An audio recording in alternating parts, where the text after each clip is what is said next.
Festivities की शुरुआत आज से एक्चुअली एक बड़े लेवल की फेस्टिविटीज़ की शुरुआत होती है, ख़ासतौर से मुंबई महाराष्ट्र में, क्योंकि ये गणपति और 10 दिन तक ये फेस्टिवल चलता है। उसके बाद दशहरे की तैयारी करते हैं, दिवाली की तैयारी करते हैं, तो पूरा का पूरा माहौल जो है वो पूरा फेस्टिविटी से भर जाता है।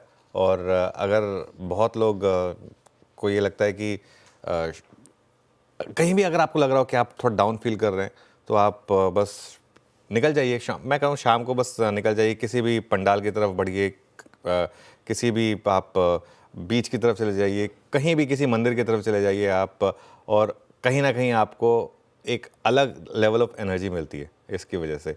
और ये बस मैं खुद पर्सनल अपने एक्सपीरियंस से बता रहा हूँ आशीष, मैं जब भी इस पीरियड में अगर कभी मुझे लग रहा है कि थोड़ा सा डाउन फील कर रहा हूँ, तो आप बस बाहर निकलिए, और कुछ करने की ज़रूरत नहीं है। मुंबई की स्ट्रीट पे बस 10 मिनट वॉक कर आइए और आपको एक अलग लेवल ऑफ एनर्जी मिल जाएगी। मार्केट को भी इस समय थोड़ी सी एनर्जी की ज़रूरत है, तो शायद आज बप्पा प्रोवाइड कर रहे हैं उस एनर्जी को।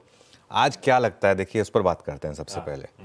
आज मुझे लग रहा है कि अपनी अप्रोच फर्स्ट हाफ में रखिए स्टॉक स्पेसिफिक, फर्स्ट हाफ में अपनी अप्रोच रखिए स्टॉक स्पेसिफिक, सेकंड हाफ में आइए इंडेक्स पर। और वो स्टॉक स्पेसिफिक अप्रोच क्या, पहले हाफ में फोकस करें क्रूड रिलेटेड स्टॉक्स पर, जहां पर वापस क्रूड के गिरने का इम्पैक्ट। और देखिए अब ये क्रूड जो है ये अब आपको लगातार डाउन ट्रेंड दिखा रहा है, तो ये वो 1 डे 2 डे वाला अफेयर नहीं लग रहा है, तो उस तरीके से मार्केट भी शायद उसको फोकस करे।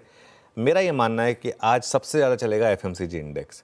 हम हालांकि बाकी सब स्टॉक्स की बात करते हैं, लेकिन एक बहुत बड़ा इम्पैक्ट आता है एफएमसीजी इंडेक्स पर। जो बड़े बड़े स्टॉक्स हैं उनका वो, प्लस एक ओवरऑल मार्केट में अगर थोड़ा सा रिस्क ऑफ है तो शायद एफएमसीजी आउट परफॉर्म करे।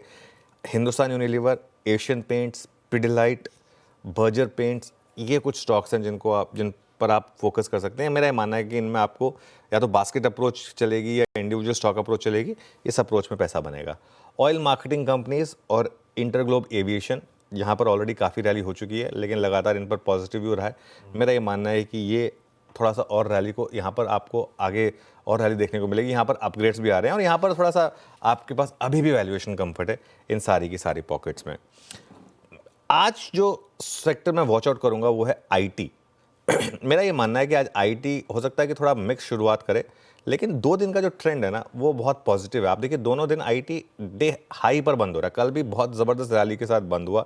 मेरा ये मानना है कि सबसे पहले आईटी इंडेक्स वापस ऑल टाइम हाई हिट करेगा, तो इस पर बाय ऑन डिप्स। आज बिग स्टॉक्स में मैंने 2-3 आईटी स्टॉक्स इंक्लूड करें, मैं रीज़न पर आऊँगा जब हम बिग स्टॉक्स की बात करेंगे। तो बैंक्स, मुझे लगता है कि बैंक्स भले ही थोड़ा वीक खुलें, क्योंकि ओवरऑल अगर गिफ्ट निफ्टी डाउन है तो शायद थोड़ा सा एक इम्पैक्ट उसकी वजह से आए, लेकिन बैंक निफ्टी में अगर आज हम डे हाई पर बंद हुए, जिसके काफ़ी चांसेस हैं, तो एक जो ट्रेंड है बैंक निफ्टी का वो भी पॉजिटिव होगा।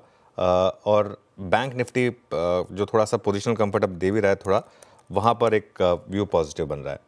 उसके अलावा मिड कैप और स्मॉल कैप, यहाँ पर मुझे लग रहा है कि आज फिर एक नया हाई लगेगा, और मिड कैप और स्मॉल कैप यहाँ से भी मुझे लग रहा है कि आउट परफॉर्म करेंगे। मिड कैप और स्मॉल कैप में मुझे लग रहा है यहाँ पर भी अपॉर्चुनिटीज़ बहुत ज़्यादा हैं। कल भी देखिए आप क्या शानदार आउट परफॉर्मेंस थी मिड कैप और स्मॉल कैप की, कितने स्टॉक्स ने कल अपर सर्किट लगाए थे, आप लिस्ट देखिएगा, और अच्छे स्टॉक्स ने अपर सर्किट लगाए थे। ऐसा नहीं है कि कोई ख़राब स्टॉक्स, रीजनेबल साइज़ के स्टॉक्स ने अपर सर्किट लगाए थे। और जो मुझे इस समय राकेश झुंझुनवाला की एक बात याद आती है, अगर इस मार्केट में सबसे ज़्यादा पैसा उन्होंने बनाया है जिन्होंने ज्ञानियों को नहीं सुना है। भाई 1 साल से आपको ज्ञान ये दिया जा रहा है कि अब मार्केट में थोड़ा कॉशियस रहिए, मिड कैप से बच के रहिए, स्मॉल कैप से बच के रहिए, कभी ना कभी तो वो ठीक होगा, ऐसा तो है नहीं कि ये हमेशा चलेगा। लेकिन देखिए बड़ा पैसा बना है पिछले 1 साल में मिड और स्मॉल कैप में, और राकेश झुंझुनवाला कहते थे मैं अगर इकोनॉमिक्स को सुनता तो कभी पैसा नहीं बना पाता। बिल्कुल सही बात कही थी उन्होंने। तो स्क्रीन को रिस्पेक्ट करिए, स्क्रीन अपने आप बता देगी जब आपको मार्केट से निकलना है। तो जस्ट बिकॉज मार्केट महंगा हो गया है इसके लिए नहीं निकलना है, स्क्रीन बता देगी आपको कब निकलना है। अभी तो ऐसे कोई साइन नहीं है यहाँ से। पता है, जब वो बप्पा की बॉडी पार्ट्स को आप डिकोड कर रहे थे बाजार के पर्सपेक्टिव में, तब वो आया था कि बप्पा का बड़ा सर, बड़ा सोचिए। तब वो इतने सारे राकेश झुंझुनवाला के इंट्रैक्शन पता नहीं क्यों जहन में घूम रहे थे, वो इंडिया को लेकर हमेशा बुलिश रहो। एक्चुअली वैसे ही रहते आप, तो ये सब ऊपर नीचे की साइकिल सब डाइजेस्ट होती है और आप बढ़िया कमा रहे हो। बिल्कुल बिल्कुल, ना, तो पता नहीं उस जब आप कह रहे थे तो वही याद आ रहा था कैसे वो उस जमाने में इतने बुलिश हुआ करते थे इंडिया पे शुरुआत से। वो उनसे एक बार कहते थे, एक बार मैं टीवी पे बोल दिया था कि ये रोड वगैरह खराब है, कि यार ये सब रहेगा। जहाँ मतलब अगर आपको यहाँ बड़ा पैसा बनाना है ना, बड़ा पॉजिटिव, उसमें भी अपॉर्चुनिटी ढूंढनी होगी आपको। अगर जो चीज़ खराब है ना, उसमें भी अपॉर्चुनिटी ढूंढनी होगी।